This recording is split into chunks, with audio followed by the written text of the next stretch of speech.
북한이 평창올림픽 폐막식 대표로 보내기로 한 김영철 북한 노동당 중앙위원회 부위원장. 네, 이 문제가 지금 논란이 되고 있죠. 자유한국당 바른미래당 김 부위원장 방문 반대 성명을 내놓고 청와대 앞 시위까지 하고 있는 그런 상황입니다. 자유한국당 나경원 의원 연결해 봅니다. 나 의원님 안녕하세요. 네, 안녕하세요. 네. 김영철 부위원장 어떤 사람입니까?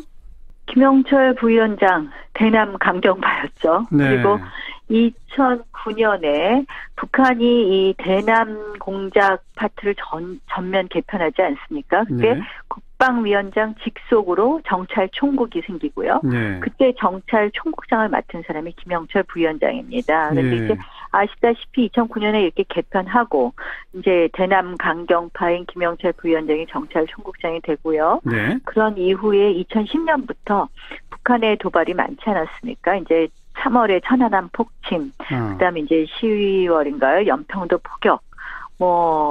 그래서 사실은 이제 김영철 부위원장 하면, 그리고 이제 2014년 그 이후에 이제 목함 지뢰 사건에 이르기까지. 그래서 사실은 이제 김영철 부위원장을 우리 통일부에 보면 북한 정보 관련 사이트가 있는데요. 네. 그 사이트에 보면 이 서해 도발 등 이 도발 관련자들 명단에 김정은 그다음에 이제 김영철이 기재되어 있습니다. 그만큼 이제 핵심 인물이다.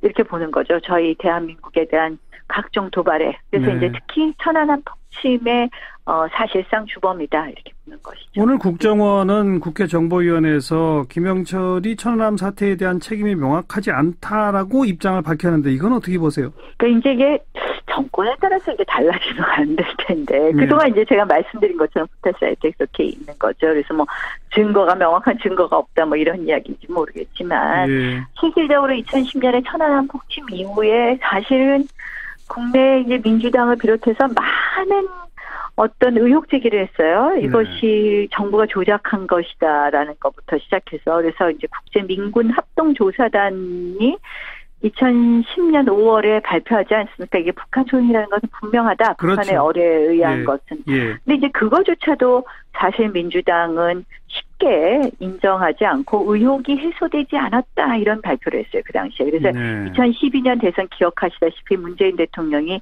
천안함 폭침이라고 안 하고 이 침몰이라고 표현했어서 굉장히 논란이 되지 않았습니까? 이제 그 이후에 정부 발표를 수용한다 이런 표현으로 사실상 동의한다고 하시긴 했지만 결국은 이러한 어떤 천안함에 대한 생각 이런 것이 인식이 어떻게 보면 그러한 인식의 저변에 알겠습니다. 깔린 것 때문에 이렇게 김영철 부위원장에 대해서 가벼이 생각하는 거 아닌가 이런 생각을 해봅니다. 이런 논란이 될 걸 충분히 예상하고 북한이 김영철을 파견하려고 하는 거겠죠?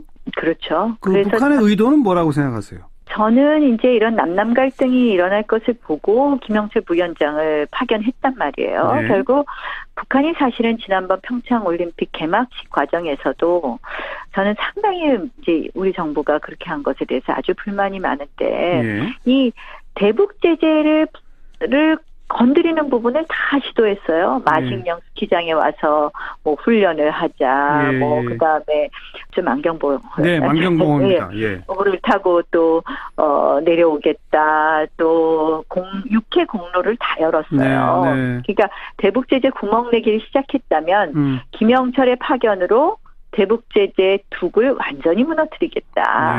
그리고 5.24 조치 해제의 첫 단추를 깨겠다.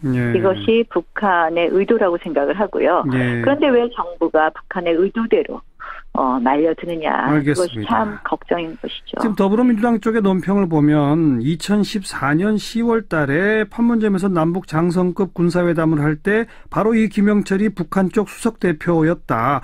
그때 폭침 배후설들이 있었을 때 당시 새누리당의 공식 논평은 왜 남북대화의 노력을 방해하느냐. 이런 논평을 한 바 있다. 왜 그때랑 지금 입장이 바뀌었느냐. 이렇게 말하는데 뭐라고 하시겠습니까? 저는 이렇게 봐요. 이제 그때는 회담의 당사자예요. 회담에. 네, 네. 그 회담의 당사자는 회담을 할 당사자가 오는 게 맞습니다. 예. 이번에는 평창올림픽 폐막식을 축하하러 오는 손님입니다. 예, 그래서 예. 이 회담 당사자하고 판문점에서 회담을 하는 거거든요. 이 예. 문제를 해결하기 위해서. 그때 문제가 뭐였냐. 북한의 함정이 이 북방한계선을 침범해서 내려왔기 때문에 예. 여기에 대해서 이제 우리가 사격을 하지 않았습니까, 함포에. 예. 예. 그래서 그 문제에 대해서 이제 논의를 하자는 거였고 네. 그렇다면 이제 회담 당사자로서는 올 수 있지만 예. 이걸 우리가 온 국민이 환영하는 손님으로 오는 거하고 비교하는 것은 맞지 않는 거라고 생각합니다. 근데 또 딴편 따지고 보면 네. 한국 전쟁부터 시작해서 김일성, 김정일, 김정은으로 이어지는 북한의 최고 지도자야말로 남쪽에 대한 모든 도발과 공격과 테러의 가장 주범 아닙니까? 그렇죠. 그러면 남북 정상회담도 해서는 안 되는 거 아닌가요? 그런 관점으로 본다면? 아니, 네, 이렇게 보실 수 있을 것 같아요.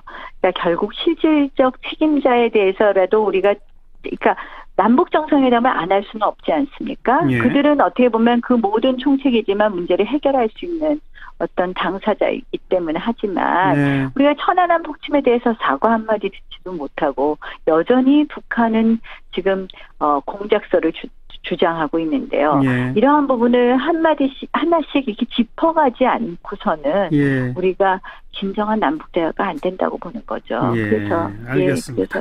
네. 그래도 정부는 일단 수용할 것 같은데 정말 오게 되면 자유한국당은 어떻게 대응하실랍니까? 의총에서 더 논의한다고 합니다. 제가 지금 제가 당 지도부가 아니니까 어떻게 하겠다 이렇게 말씀드리기는 어렵고요. 네. 단호한 입장을 보이겠다고 합니다. 여기까지 듣겠습니다. 고맙습니다. 네, 고맙습니다. 자유한국당 나경원 의원이었습니다.